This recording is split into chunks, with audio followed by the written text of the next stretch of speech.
Que le nom du Seigneur soit béni. Matthieu 24, verset 11 à 14. Matthieu 24, verset 11 à 14. Oui. Plusieurs faux prophètes s'élèveront. Ils séduiront beaucoup de gens. Allons d'abord au verset premier pour que, voilà. À partir du verset premier, voilà. Matthieu 24, verset 1er. Comme Jésus s'en allait, au sortir du temple, ses disciples s'approchèrent pour lui en faire remarquer les constructions. Mais il leur dit, voyez-vous tout cela? Je vous le dis en vérité, il ne restera pas ici pierre sur pierre une soit renversée. Verset 3.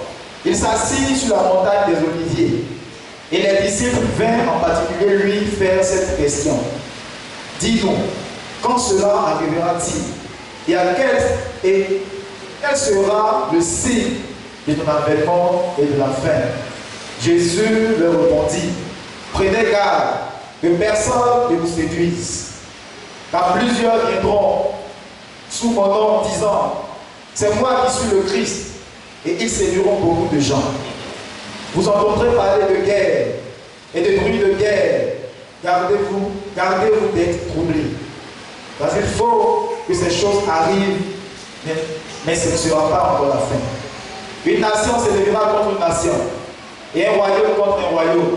Il y aura en divers lieux des famines et des tremblements de terre. Tout cela ne sera que le commencement des douleurs. Alors, on vous livrera au tourment, et l'on vous fera mourir, et vous serez haïs de toutes les nations à cause de mon nom.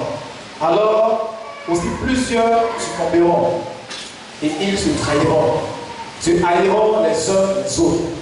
Plusieurs faux prophètes s'élèveront, et ils séduiront beaucoup de gens. Et parce que l'iniquité se sera accrue, la charité du plus grand nombre se refroidira, mais celui qui persévérera jusqu'à la fin sera sauvé. Le verset 14. Verset 14. Cette bonne nouvelle du royaume sera prêchée dans le monde entier pour servir de témoignage à toutes les nations. Alors viendra la fin. Amen. Amen. Alléluia. J'interviens ce matin autour de ce thème. Que faire pour éviter d'être une victime de l'esprit de la fin des temps? Répète d'abord. Que faire pour éviter d'être une victime de l'esprit de la fin des temps? Amen. Vous savez, frères et sœurs, l'une des preuves qui démontre la véracité de la parole de Dieu, frères et sœurs, c'est sa véracité prophétique. La Bible a annoncé plusieurs événements qui se sont accomplis, qui s'accomplissent et qui s'accompliront encore. Amen. Dans le texte que nous venons de lire, Jésus-Christ de Nazareth était en voyage entre Christ avec ses disciples. Et ce qui me marque dans ce texte, c'est que la Bible déclare qu'à un moment donné, ses disciples étaient en train de lui montrer certaines réalisations de l'époque. Alléluia. Je prends un exemple, si c'est à notre époque. Seigneur Jésus, regarde comment est-ce que le stade est pipé beau. Seigneur Jésus, regarde, oh Jésus le bon ado. Seigneur Jésus, regarde la beauté de la basilique Notre-Dame de la paix. Seigneur Jésus, regarde encore la beauté de la lagune ébriée. Et Jésus, qui est entré dans une posture de prophète, va leur dire, prenez garde à vous-même, parce que tout ce que vous êtes en train de voir, il ne restera point pierre sur pierre. Alléluia. Ce sont 10 ans plus tard, après Jésus, un certain roi du nom de Néron s'est levé et a attaqué Israël et a fait détruire toutes ces belles réalisations qui avaient été mentionnées par les disciples. Gloire à Dieu.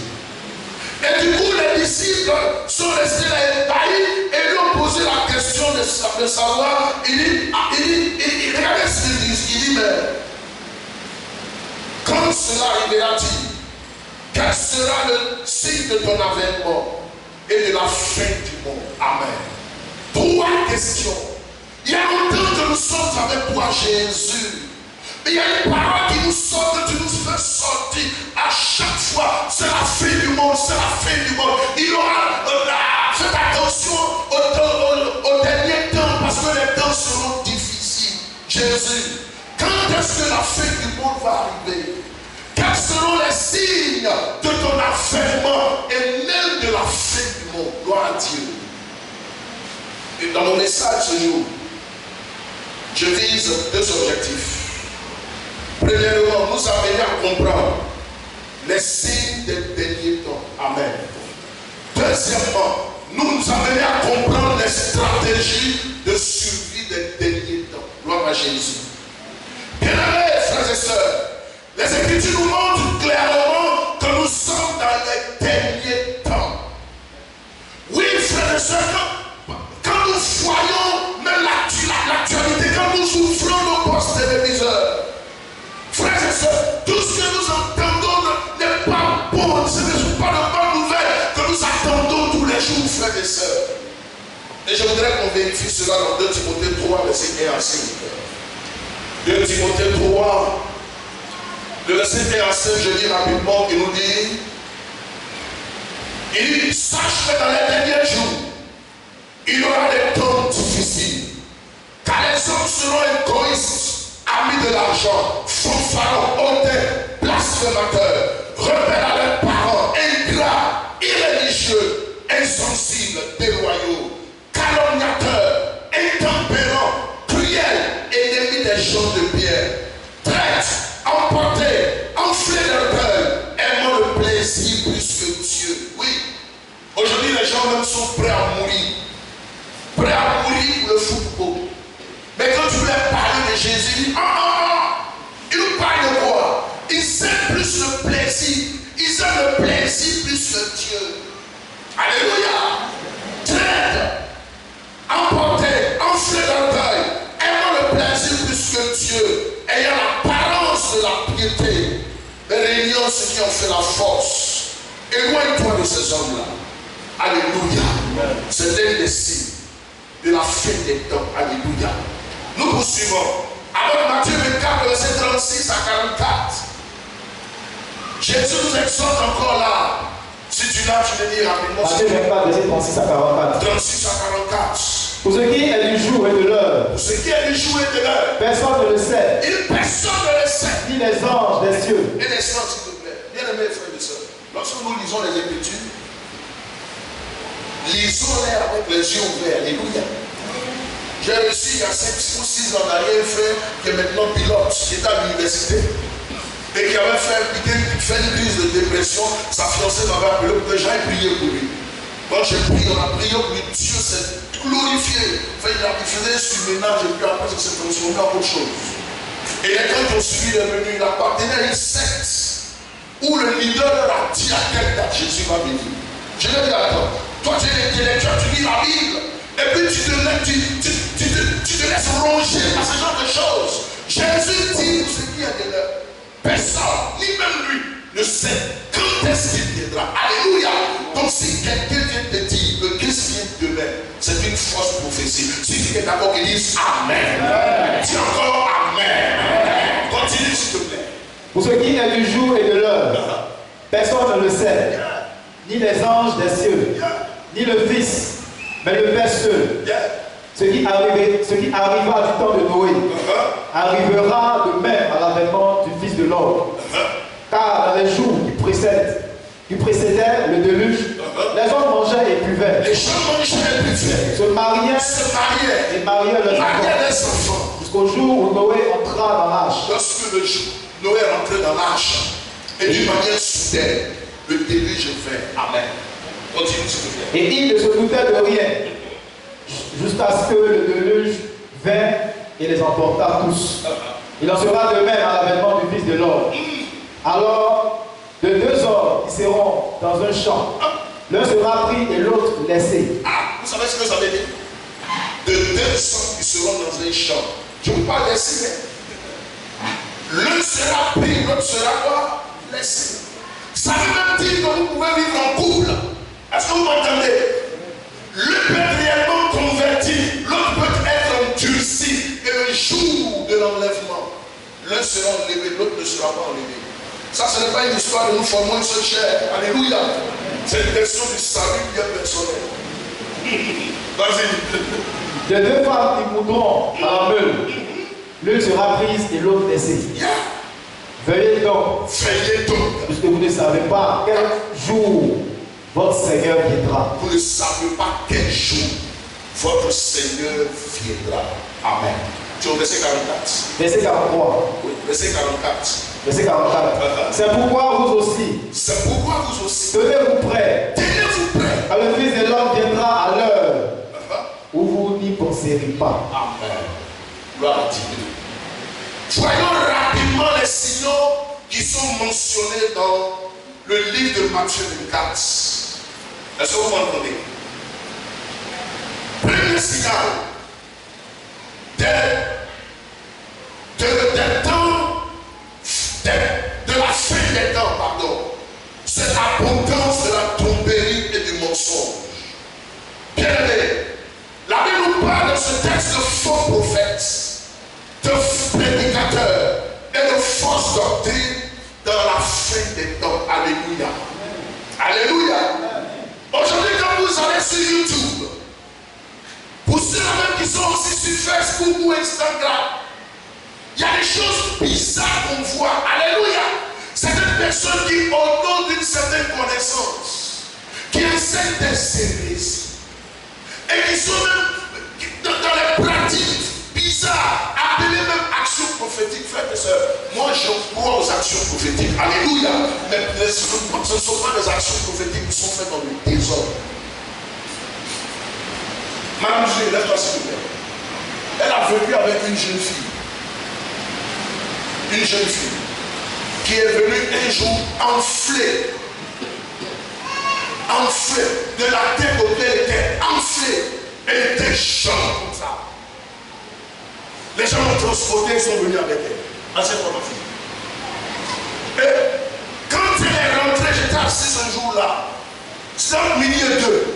Et dès qu'elle est rentrée, j'ai entendu la voix du Seigneur qui m'a dit, ne prie pas pour elle, qu'elle dorme seulement dans le temps. Et puis elle sera guérie. Qui sera même de guérir? Alléluia. C'est une action prophétique. Gloire à Dieu. Mais cela ne veut pas dire que tous ceux qui viendront dans l'église malade, c'est comme ça que ça doit fonctionner. Alléluia. Les actions prophétiques sont inspirées par le Seigneur. Mais il y a une exagération aujourd'hui d'actions dites prophétiques que nous croyons. Bien aimé, faites attention, hein. Ce n'est pas parce que c'est arrivé à notre propos que notre placard aussi doit acclamer. Gloire à Jésus. Donc il y aura une prolifération de faux prophètes.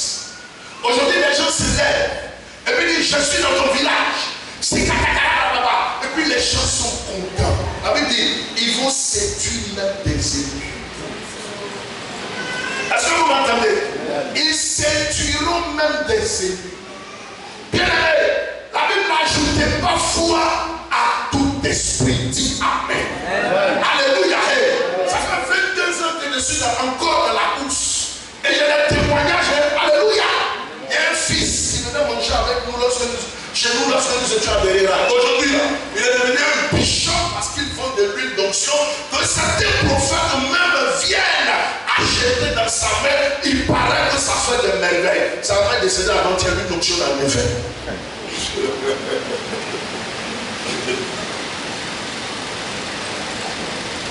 Une prolifération de faux prophètes, de faux prédicateurs. Ils viendront nous parler de mystère. Faites attention. Aujourd'hui, là, vous savez ce qui est en train d'être enseigné, c'est le nom de certains anges. Et puis je mets ma main sur la tête. Vous savez, il y a un seul nom qui me suffit. C'est le nom qui est au-dessus de tous les noms. Et le nom qui est au-dessus de tous les noms, c'est le nom de l'Alpha et l'Oméga. Le nom du Seigneur des Seigneurs. Le nom de Jésus de Nazareth. Ce nom-là sauve. Alléluia. Mon salut n'est pas garanti par un ange. La Bible dit, en mon nom, vous chasserez les démons. Vous boirez des breuvages mortels et cela ne vous fera rien. Je veux qu'on acclame le nom supérieur.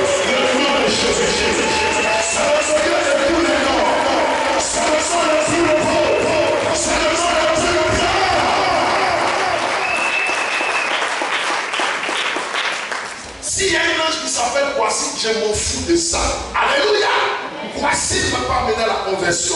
Voici n'est pas mort pour moi. Alléluia. Celui qui est mort sur le poteau de Golgotha, qui est mort pour toute l'humanité et qui a déclaré que tout est accompli, mort et ressuscité le 3e jour, et qui est revenu sur cette terre pour enseigner pendant 40 jours les disciples, et qui est monté au ciel. C'est Jésus-Christ de Nazareth. Que je veux que tu aimes, que tu adores, que tu célèbres, parce que nul ne peut aller au ciel que par Jésus. Ce n'est pas un ange. Les anges ne sont que des messagers du ciel. Alléluia. Les anges ne sont que des coursiers du ciel. Et j'ai donné un enseignement sur l'angelologie, la doctrine des anges. Les anges ont une particularité, c'est qu'ils ne fonctionnent pas en termes de distance et de temps. Alléluia. Mais c'est limite à là. Mais Jésus, alléluia, c'est limité. Est-ce que ça va? Amen. Et la Bible déclare que dans Isaïe 5, que dans les derniers temps, plusieurs personnes vont appeler le bien mal et le mal bien. Mais la Bible dit malheur à ces personnes. Aujourd'hui, quand tu es homosexuel, on dit c'est bien, c'est pas ça.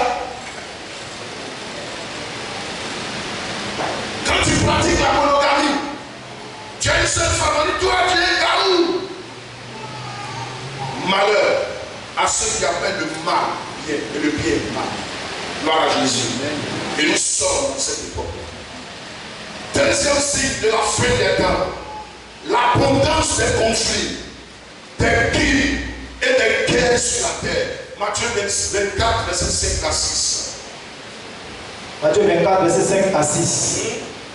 Car plusieurs viendront sous mon nom. Plusieurs viendront sous mon nom. Disant, c'est moi qui suis le Christ. C'est moi qui suis le Christ. Et ils séduiront beaucoup de gens. On séduit beaucoup de personnes. Vous entendrez parler de guerre. De guerre. Et des bruits de guerre. Amen. Que tout le monde dit l'abondance des conflits, l'abondance des crises et des guerres sur la terre. Amen. On va essayer de monter un peu là même. Alléluia. Actuellement, il y a la guerre d'Ukraine. Ça fait combien? Il y a la guerre en Somalie depuis 1991. Ça fait combien? Il y a la guerre en RDC. Ça fait combien? Il y a une guerre interminable en Afghanistan. Ça fait combien? Il y a la guerre au nord du Mali. Ça fait combien? Il y a la guerre au nord du Niger. Ça fait combien? Il y a la guerre, où ça encore? Au nord du Burkina. Ça fait combien? Je précise une chose, frère. Je crois qu'on a étudié ça. Il y a une guerre démoniaque, une guerre à la dureté démoniaque doit surgir. Elle vient toujours du nord des nations. Toujours. Alléluia. C'est dans le livre de Joël. Ça commence toujours au nord des nations. Assez de guerre, assez de conflits, assez de bruit de guerre. Et Jésus dit, lorsque ces choses-là vont arriver, faites attention. Il dit, faites attention.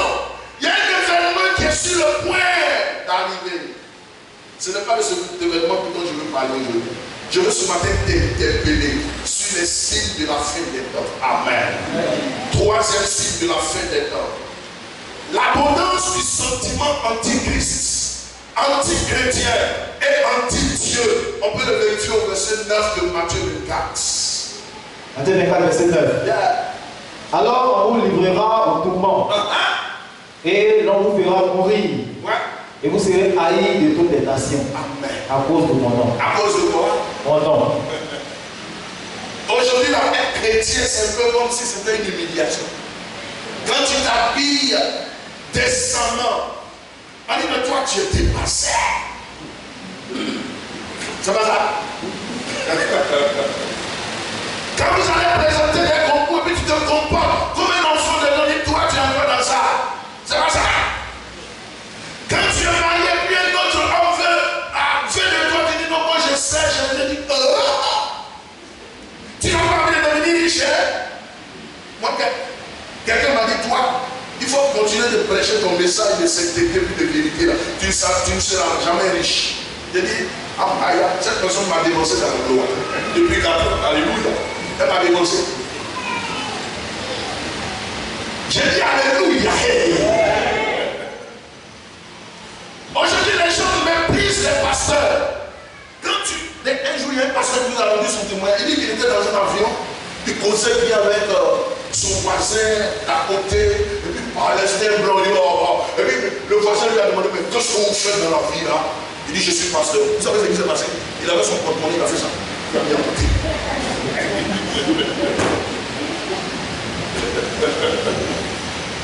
Le sentiment anti-chrétien.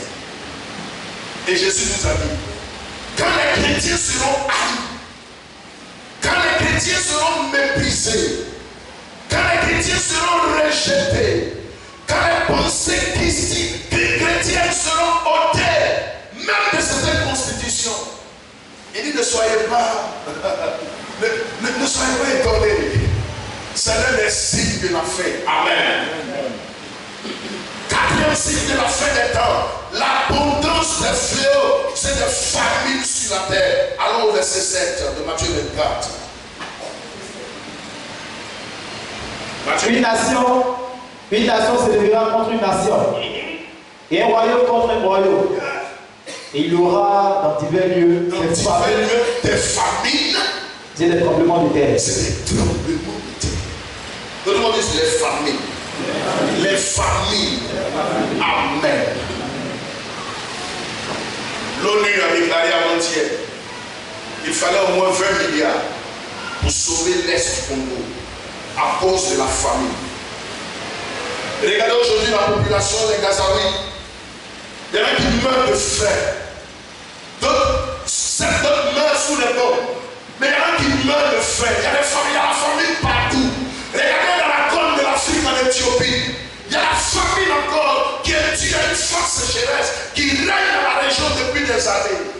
Jésus dit, quand les animaux vont mourir à cause de la sécheresse, quand les hommes seront étalés à cause de la famine, il dit, faites attention, c'est l'un des signes de la fin des temps. Amen. Cinquième signe, l'abondance de l'iniquité. Quand tout le monde dit abondance de l'iniquité, va au verset 12. Et parce que l'iniquité se sera accrue, la charité du plus grand nombre se répandira. Amen. Il y avait 25 pays qui avaient légalisé l'homosexualité. Mais il y a 2 mois en arrière, je peux appeler cela aussi une nation. L'église catholique a légalisé entre griffes l'homosexualité. Alléluia. J'ai vu certains prêtres se plaindre. Il dit, oh, ça va pas se passer ici. J'ai dit, j'ai dit à un pasteur, il faut me regarder. Tu sauras si je suis pasteur ou pas. Et il va accepter ça bien. Alléluia. Il va accepter ça. Parce que dans 10-15 ans, avant de devenir prêtre, on te dit de faire un serment que tu vas accepter ça. Et il y a quelqu'un qui a étudié pendant 6 ans. Et puis maintenant, au moment où tu vas venir prêcher, on dit, si tu ne veux pas, tu vas retourner dans la vie active. Il ne va pas accepter. Même pour qu'on puisse te nommer évêque aujourd'hui là. On dit, monsieur, tu veux être évêque. Il dit, ouh. Allez, est-ce que tu acceptes ça? Il dit, yeah. C'est quoi l'iniquité? L'iniquité, pour mieux comprendre cela, c'est le contraire de l'équité. Le contraire de la droiture. Quand les nations ne marchent plus dans la droiture, quand les chrétiens ne vivent plus dans la droiture, quand les chrétiens appellent le mal au bien, frères et sœurs, c'est que nous sommes dans une période d'iniquité. Ça va? Un pasteur, il y avait quelqu'un qui était venu voir un pasteur, il a expliqué tous ses problèmes. Et puis il a pris Romains 12 sur le verset 2. Et puis il dit, regarde. On dit, oh, voyez en vous les sentiments qui étaient en Jésus. Et puis, on dit, non, ne vous conformez pas au siècle présent, ne soyez transformés par le renouvellement de l'intelligence. Et puis, il dit, offrez votre corps comme un sacrifice vivant. Et puis, il dit à la sœur, on dit, offrez son corps comme un sacrifice vivant. C'est parce qu'il y a quelqu'un qui dit, il faut m'offrir ton corps, tu vas voir, tu seras béni. Et puis, elle a offert son corps. Iniquité.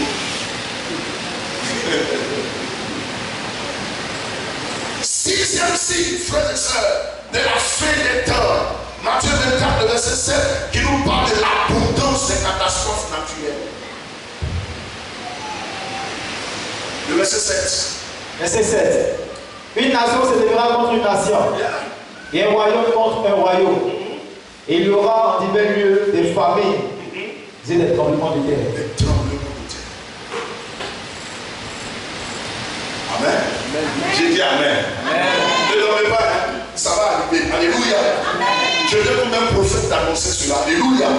De sorte que quand ces choses-là arriveront, que tu sois prêt. Alléluia. L'objectif caché derrière mon message, c'est de nous amener à nous préparer. Mon message est un peu comme une vaccination. Alléluia.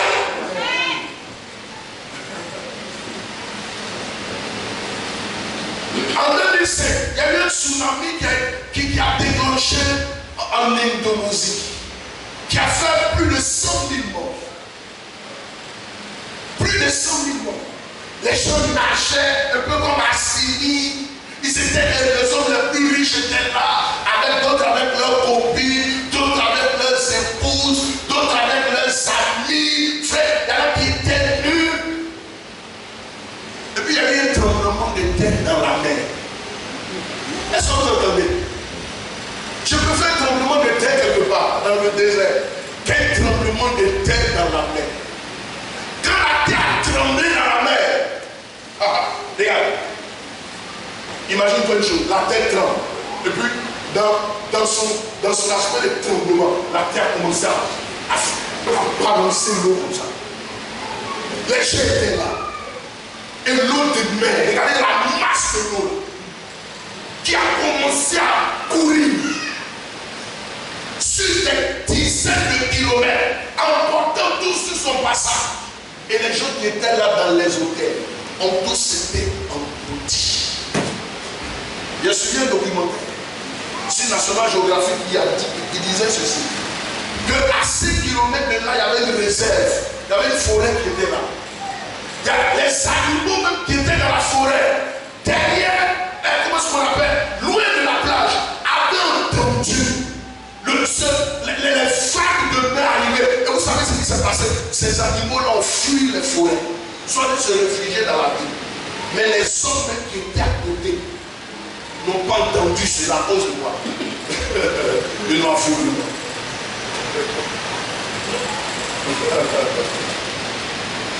Alléluia.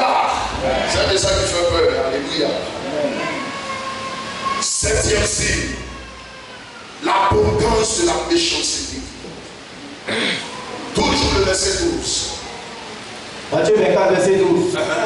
Et parce que l'iniquité se sera accrue, la charité du plus grand nombre se refroidira. Amen. Amen. Regardez un peu aujourd'hui ce qui se passe au Congo. Parce que ce sont des Africains. On s'en fout d'eux. Les gens tuent les Congolais. Les gens battent les Congolais. Les réfugiés se font compter par millions. On fait les yeux là-dessus. Pour aller offrir des millions de dollars ou des milliards de dollars à certaines personnes qui se défendent. La méchanceté. Que tout le monde dise la méchanceté. Alléluia. Aujourd'hui, certaines personnes, à cause du fait que nous sommes des enfants de Dieu, ne sont pas prêts à nous aider. Ils préfèrent donner leur argent à ceux-là avec qui ils sont dans les loges mystiques. La méchanceté. Ils ne seront pas surpris de ces choses. Jésus dit, c'est l'un des signes de la fin des temps. Amen. Huitième signe, ça, cela va nous amener à être comme des prophètes. C'est la restauration d'Israël. Que tout le monde dise la restauration d'Israël. Matthieu 24, verset 32. Matthieu 24, verset 32. Instruisez-vous par une comparaison tirée du figuier. Dès que ces branches deviennent tendres et que les feuilles poussent, vous connaissez que l'été est proche. Amen. Jésus, après avoir parlé de ces choses, il nous dit, instruisez-vous de l'histoire du figuier. Quand ces feuilles deviennent comment? Tendres. Alors, le figuier, c'est qui? Qui peut me dire c'est quoi le figuier? Ce figuier, c'est Israël. Bien aimé, notre baromètre pour mieux mesurer ces prophéties, c'est la vie d'Israël. Est-ce que vous m'entendez? Israël ici représenté comme un figuier. Jésus dit, quand le figuier aura des problèmes, quand le figuier sera attaqué, alors sachez une chose, ce ne sera pas encore la fin, mais ce sera le début de la fin. Le 18 mai 1948, Israël a regagné cette terre. Alléluia.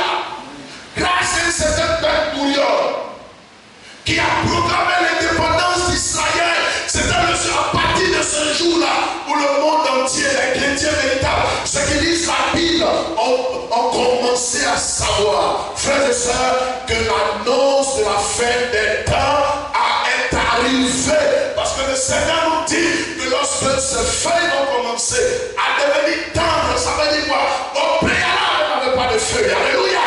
Au préalable, on voulait la tuer. Mais dès l'instant où Israël va commencer à connaître une résurrection de par sa vie de nation, alors Jésus dit, préparez-vous, je suis sur le point d'être à la porte. Acclamons Israël, s'il vous plaît. Acclamons Israël, s'il vous plaît. Alléluia.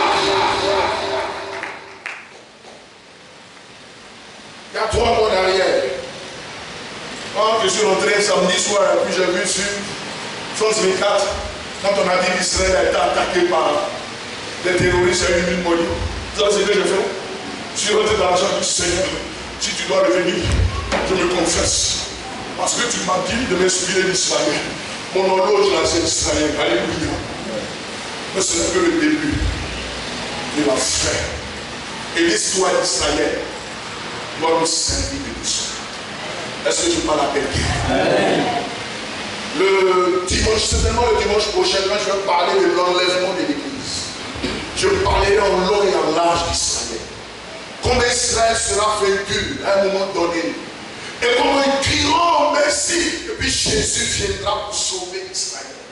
Je vous parlerai de 144 000 personnes qui normalement doivent être déversées sur toute la terre pour annoncer l'évangile de paix. Amen. 9e signe, l'explosion de l'évangile, le verset 14. Verset 14. Cette bonne nouvelle du royaume sera prêchée dans le monde entier. Dans le monde entier. Pour servir de témoignage. Pour servir de témoignage à qui? À toutes les nations. C'est alors. Alors viendra la fin. Alors viendra la fin. Amen. La bonne nouvelle est en train d'être annoncée, n'est-ce pas, ce matin? Mais ce n'est pas encore arrivé partout dans le monde. Les Africains n'ont pas encore connu Jésus. Alléluia. Actuellement, quand les missionnaires qui sont en Afghanistan se cachent pour annoncer l'évangile, et quand on les attaque, ils sont décapités publiquement. Prions pour les missionnaires. Amen.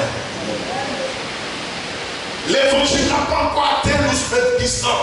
Les nations en Pakistan, Iran, Ouzbékistan.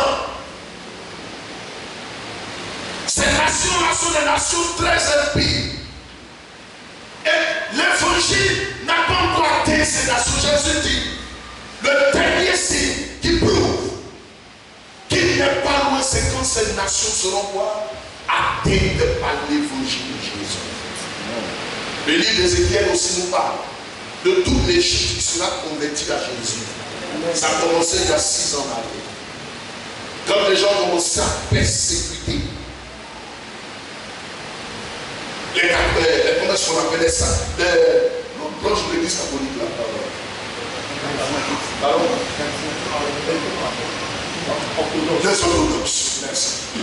Quand ils ont commencé à les persécuter, alors que les orthodoxes représentent 10% de la population égyptienne. Les terroristes entraient dans l'église, ils faisaient bombarder cela. Ce sont les signes. Alléluia. Acclame Jésus un peu ici. Ce sont les signes. 10e et dernier signe. L'explosion du Saint-Esprit. Joël 2, 23, 28. Joël 2, 23, 28. Yeah.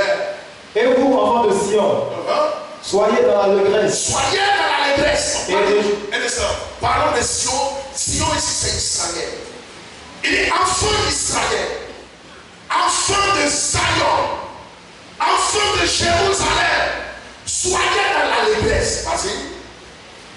Et réjouissez-vous en l'Éternel. Réjouissez-vous en l'Éternel. Votre Dieu. Votre Dieu. Car il vous donnera la pluie en son temps. Yeah.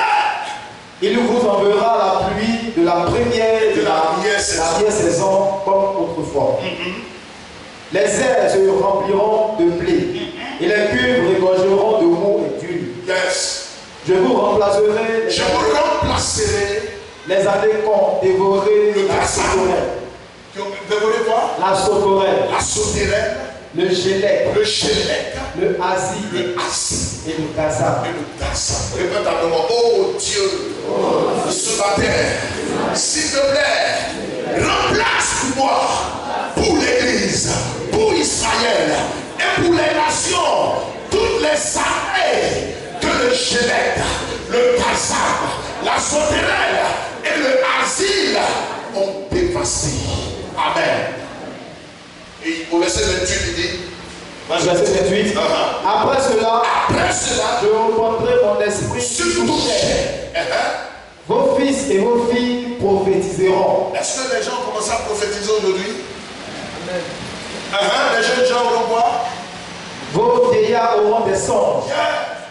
Et vos jeunes gens des visions. Amen. Alléluia. C'est l'un des signes de la fin des temps. Amen.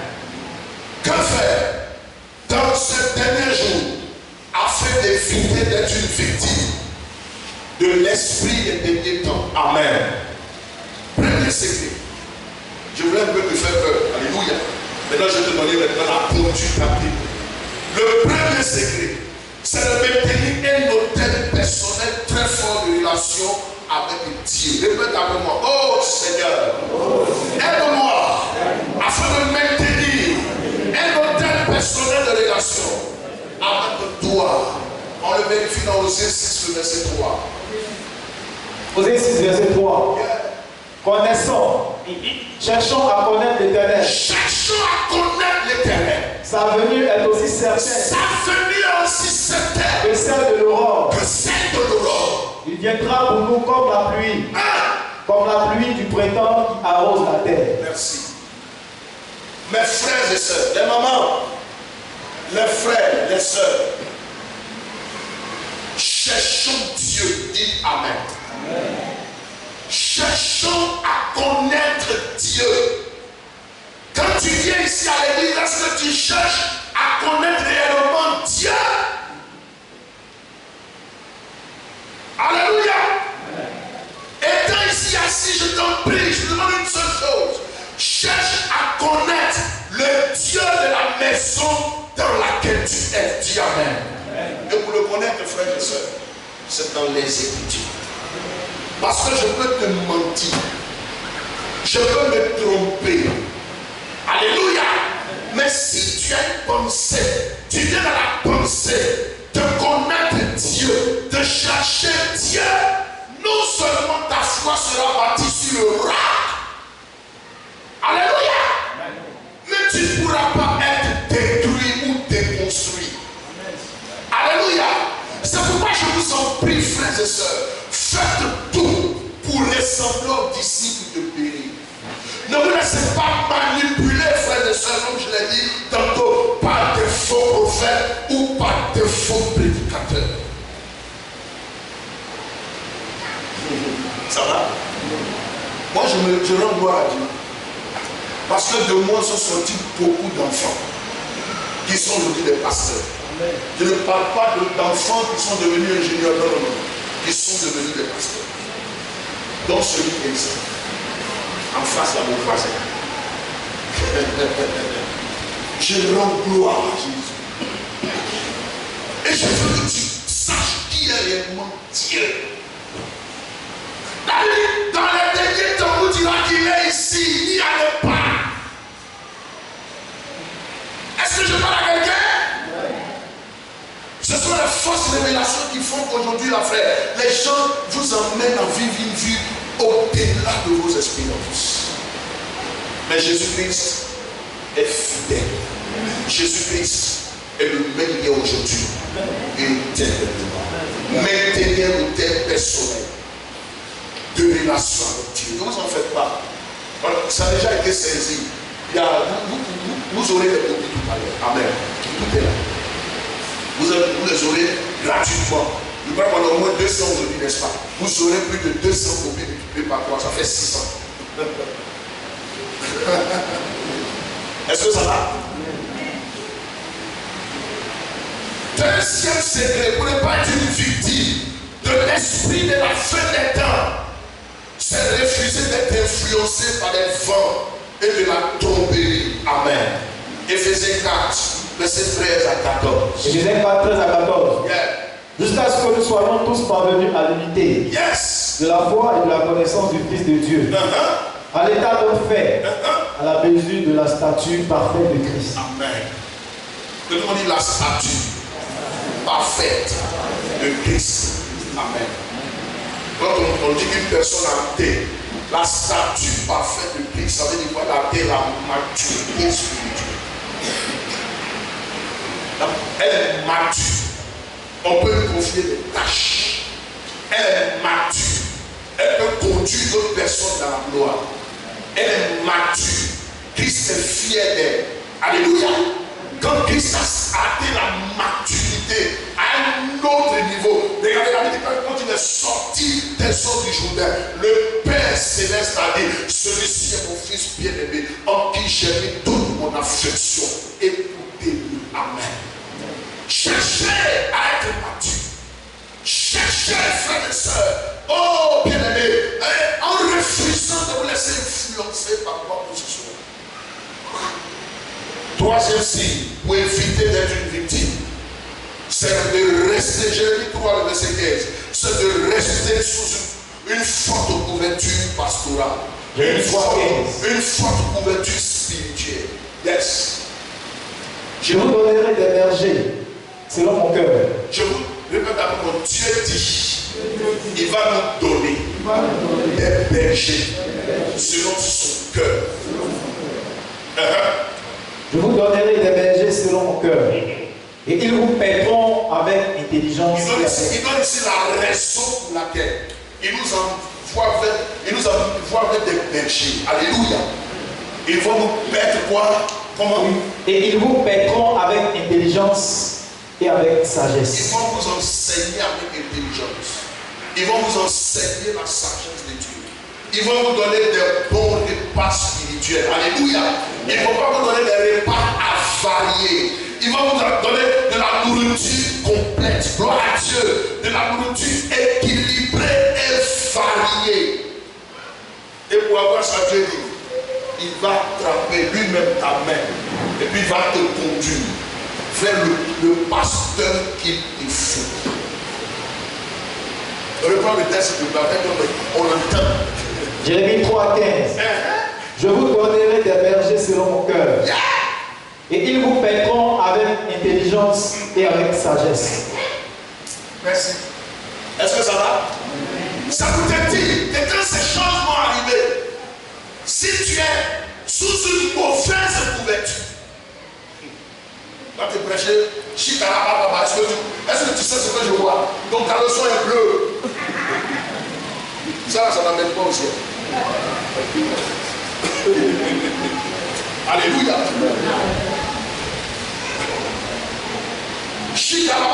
Prêche, oh, prophète major, ça n'amène pas au ciel. Gloire à Jésus. Et si lui-même Dieu te conduit vers un pasteur, il va t'enseigner la nouvelle naissance. Et quand la nouvelle, tu seras né de nouveau. Les choses anciennes vont passer. Ta vie sera reformée à l'image de Jésus. Alléluia. Tu pourras avancer. Quand tu vas t'amener vers un pasteur, il va te dire la vérité. Tu ne vas pas aimer, mais à un moment donné, frère, quand tu vas accepter cette vérité, ça va t'amener à changer de vie. La prostituée peut se transformer désormais en femme mariée. Et c'est ce qu'il a fait avec des femmes comme Naomi. Alléluia. Des femmes comme Dama. Ce n'est pas vous qui devez choisir vos pasteurs. C'est Dieu lui-même qui vous conduit vers un pasteur. Lève la main et dis, oh Seigneur, éternel, s'il te plaît, donne-moi d'être sous une bonne ouverture spirituelle. Au nom de Jésus. Amen. Il y a 3 ans dernier, j'ai balancé une vidéo de 15 secondes. Un pasteur qui a Yamsougou. Nous étions à Yamsougou. Et puis dans le partage, je lui ai balancé ça. 30 secondes plus tard, il m'envoie un message pour dire, il ne faut plus m'envoyer ce genre de choses-là. Il dit pourquoi? Il dit, moi je n'aime pas les choses qui parlent du ciel et de l'enfer. Il dit, oh.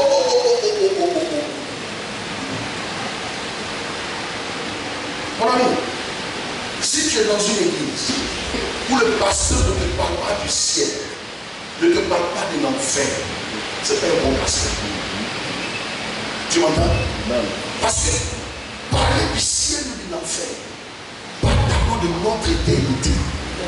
Tout est passager sur la terre. Pierre dit quoi? Nous ne sommes que des voyageurs sur cette terre des hommes.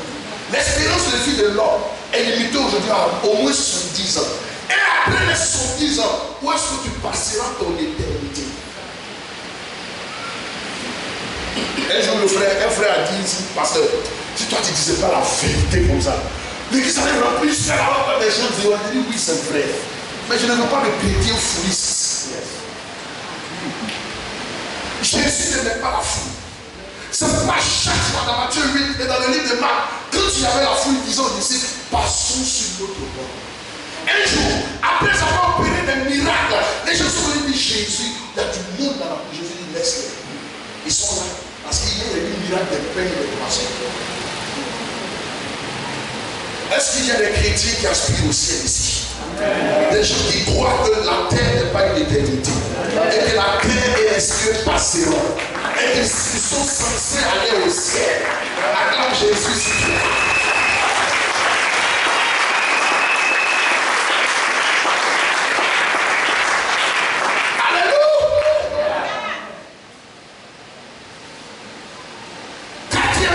Pour éviter d'être une victime de l'esprit des derniers temps.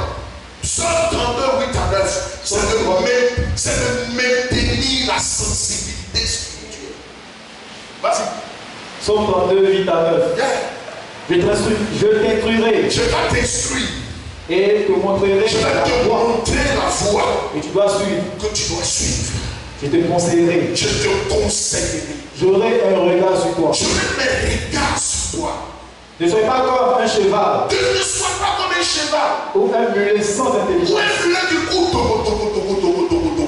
Alléluia. Qui va à tous les programmes.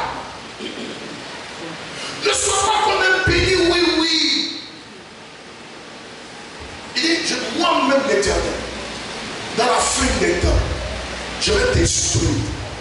Je vais te conseiller. Je vais te montrer la voie à suivre. Pour ne pas que toi, mon fils, tu puisses t'égarer. Je pense que ça mérite des acclamations. Alléluia. 5e signe. 5e et avant-dernier signe. Pour éviter d'être une victime de la fin des temps. C'est de vivre dans la conscience de l'éternité. Luc 21, verset 36. Luc 21, verset 36. Veuillez donc et prier en tout temps. Veuillez donc et quoi? Prier en tout temps. En tout temps. Quand on dit en tout temps. Même si tu es au stade de débuté. Ça va? Il dit veillez, priez en tout temps. Continue ton texte. Veuillez donc et prier en tout temps. Afin que vous ayez la force d'échapper à toutes ces choses qui arriveront. Et de paraître debout devant le Fils de l'homme.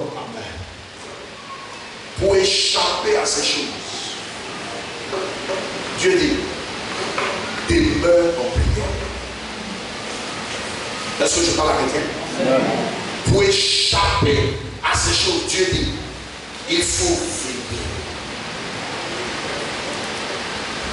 Veille sur toi-même.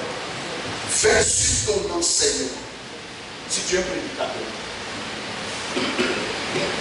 fais dans la prière, fais dans les jeûnes, afin d'échapper à toutes ces choses. Sixième et dernier élément, pour être prêt, afin de ne pas tomber dans le piège de la fin des temps, c'est d'être immergé par notre affection pour les choses du royaume. Et répète après mon Seigneur éternel, d'être inondé, d'être immergé, d'être rempli, oh Dieu, par les choses du royaume. Amen.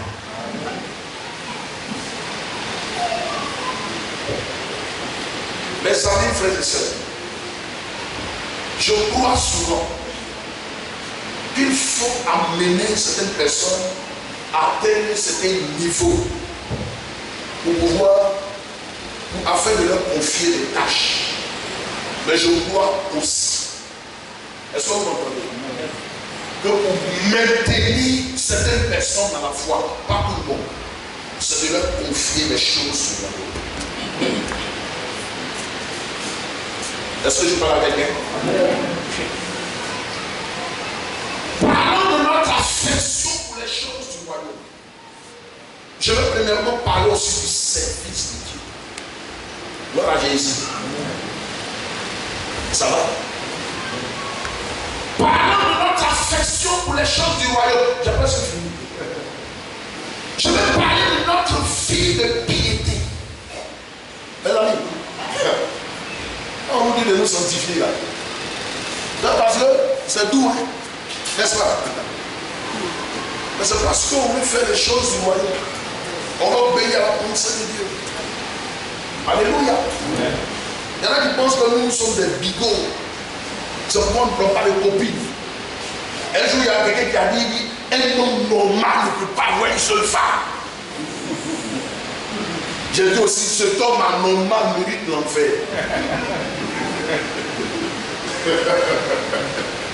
Alléluia.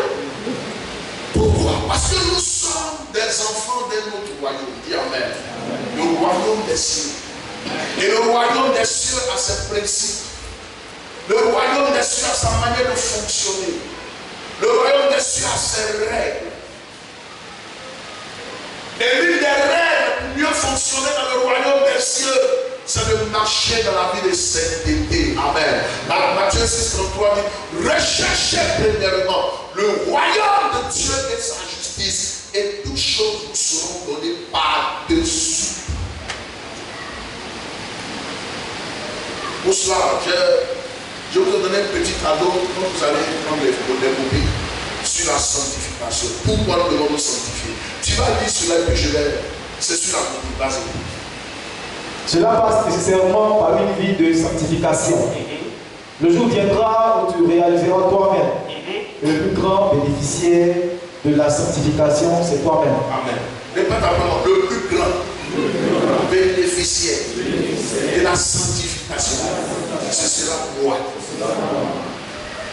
Vous savez pourquoi? Qui sait pourquoi? J'ai presque fini.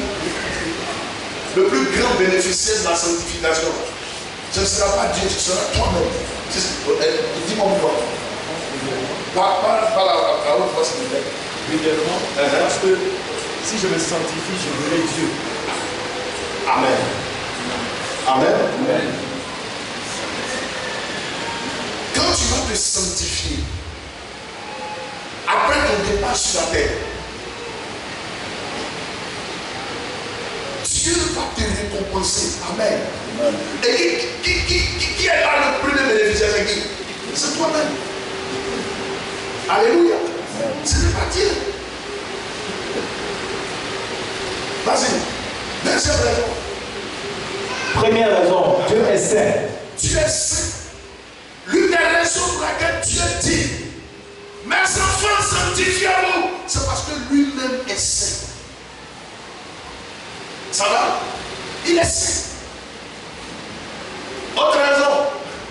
Quand Quand tu te sanctifies, tu prédisposes ta vie à vivre au-delà des standards des êtres humains. Quand tu te sanctifies, tu prédisposes ta vie au-delà des standards des êtres humains. Vous savez,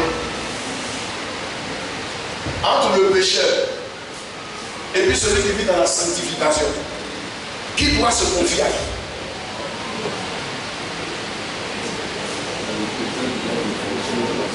La prostituée et puis le vrai converti.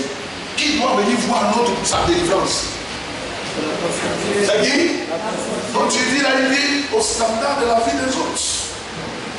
Autre raison. On dit celui le prédicateur, vas-y. La sanctification n'est pas seulement le fait de s'éloigner du péché, mais elle maintient le monde spirituel ordonné autour de toi. Amen. Qui veut que les anges les plus vaillants campent autour de lui? Alléluia. Qui veut que 1000 personnes à ses côtés tombent? 10 000 à sa droite ne peuvent jamais être à terre. Qui a envie de voir ça? Qui a envie de défier les marabouts comme il a l'habitude de le faire ici? Qui a envie de voir ça? On va descendre.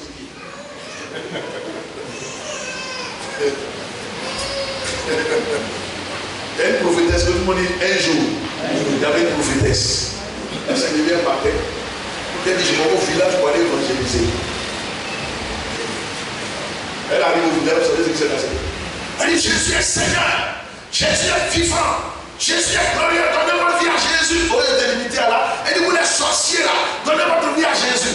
Il y a un sorcier qui dit: toi, quand tu viens au village ici, c'est pas à moi qui donne le poulet dans le palais sacrifié. Tu vas voir. Elle allait dormir, elle s'est pour lui.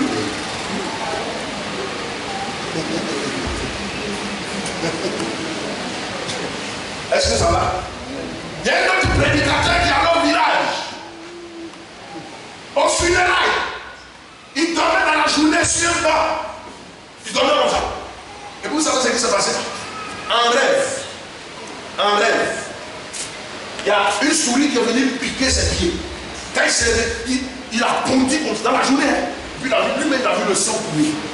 Il est tombé gravement malade sur lui. Il ne sait pas pourquoi. La sanctification. Si tu ne veux pas que les démons t'atteignent, sanctifie-toi. Est-ce que ça va? Si tu ne veux pas être détruit, sanctifie-toi. Dis Amen. J'ai dit que la sanctification, c'est pas seulement à Dieu, ça fait du bien. Mais d'abord à toi-même. Prédicateur du jour, continue ton message. La sanctification verrouille toutes les portes. Verrouille toutes les portes. Par lesquelles le diable peut te toucher. Dans lesquelles le diable fait quoi? Peut te toucher. Peut te toucher. Qui a peur dans le village jusqu'à présent? Regardez. Parce que moi, comment tu es là? L'année passée, vous savez ce qui s'est passé? On allait au village ici. Quand on allait au village, elle m'a toujours dit que sa grand-mère, c'est une sorcière. Est-ce que vous avez entendu? C'est votre maman, hein? Est-ce que vous avez entendu? Donc, je lui ai dit, il n'y a pas de problème. Quand on est arrivé au village, lève-toi, Marie. La première personne qui est venue me saluer, c'était son nom. La deuxième personne, c'était une mémé de 90 ans. Au moins, je voulais lui faire tout. Elle me dit, c'est la vieille là.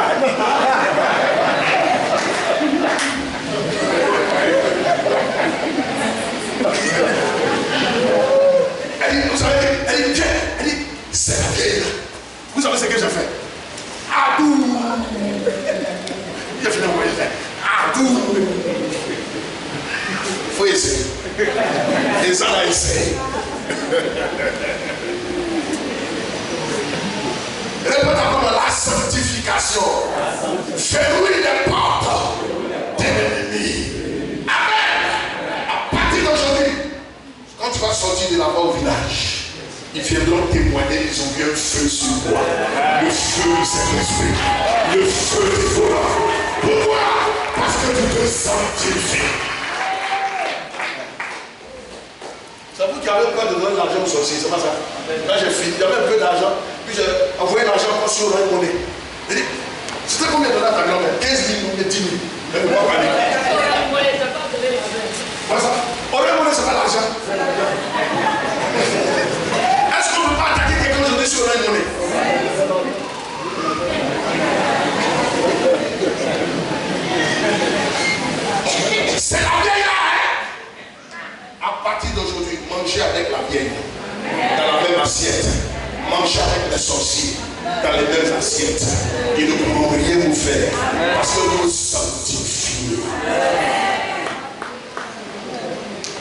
du jour, vas-y.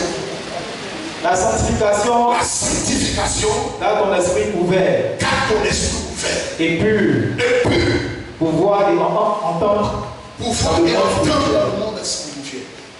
Vous pensez que quand quelqu'un est là et dit bonne fête des mains, ça veut dire que je n'ai pas entendu quelque chose. Mais quand tu vis mal, Dieu peut te parler de ton futur. Alléluia. Si tu veux que Dieu te parle, frère, sanctifie-toi. Si tu veux être un ami de l'Éternel, sanctifie-toi. La Bible dit que l'amitié de l'Éternel est pour ceux-là même qui le craignent. Dieu est ami avec les gens qui le craignent. Dieu est ami avec les gens qui se sanctifient. Autre élément. La sanctification. La sanctification. Établit une bonne organisation de ta vie. Établit une bonne organisation de ta vie. Dans le monde spirituel. Dans le monde spirituel. Regardez Daniel. Les gens voulaient le détruire. Ils jetaient dans la fosse au lion. Tout était préparé dans le monde spirituel afin que les lions mangeassent Daniel. Mais dès l'instant où il fut jeté dans la fosse, viens mon fils.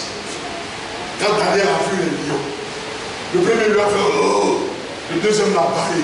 Et puis à un moment donné, engage-moi. Qui veut chanter avec les lions, danser avec les lions, qui veut fermer la gueule des lions, c'est possible. Tu n'as pas besoin d'un révérend. Tu as tout simplement besoin de te sanctifier. Même les lions vont te respecter dans leur monde. C'est fini? Dernier. Ta vie de sanctification. Ta vie de sanctification est vue dans le monde des esprits. Est vue dans le monde des esprits. Qui se soumet et obéit à ta voix. Amen. Répète après moi. Ma vie de sanctification. Ma vie de sanctification est sûre, connue dans le monde des esprits qui se soumettent. Dans Actes chapitre 19, à partir du verset 13 à 18, il était ici question d'un homme. Et d'un homme qui était possédé de plusieurs démons. Et en face de lui, les fils du sacrificateur Séba. Ils sont venus dire, au nom de Jésus que Paul prêche, sors. Lui, je sais qui est vous. Je sais qui est Jésus. Vous, qui êtes vous? Il y a un frère, tu es qui? Vous dites que tu vas me chasser. Tu es qui? Tu es qui? Et puis vous savez ce qui s'est passé? Le gars qui était possédé, comme il connaissait leur vie, il les a frappés. Plus a frappé cette personne. Et puis il dit, je sais qui est Paul. Quand tout le monde dit, je sais qui est Paul. Je sais qui est Jésus. Toi, tu es qui? Ça veut dire quoi? Paul là, il faut laisser ça. Nous on a tenté sur Paul, ça n'a pas marché. Jésus c'est le off. Mais toi, tu parles de quoi?